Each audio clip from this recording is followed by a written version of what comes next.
Mga kadons, mga ka-TH, welcome to my YouTube channel. Please subscribe.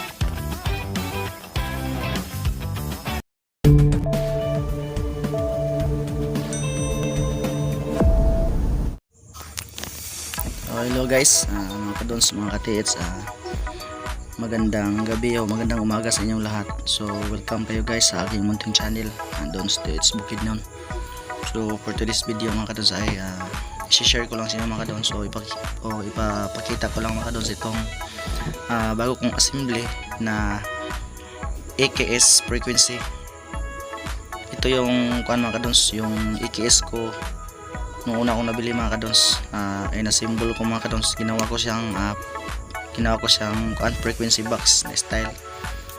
So yan mga kadons, in-upgrade ko lang ito mga kadons.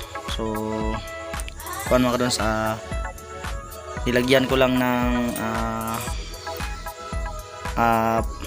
another na kuan, yung booster mga kadons.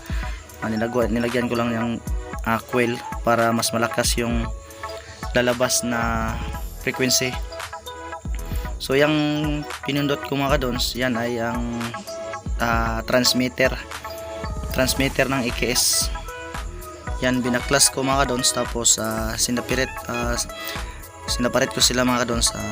Yan ang sa gitna mga kadons, yan yung receiver. So nilagyan ko ng antena mga kadons.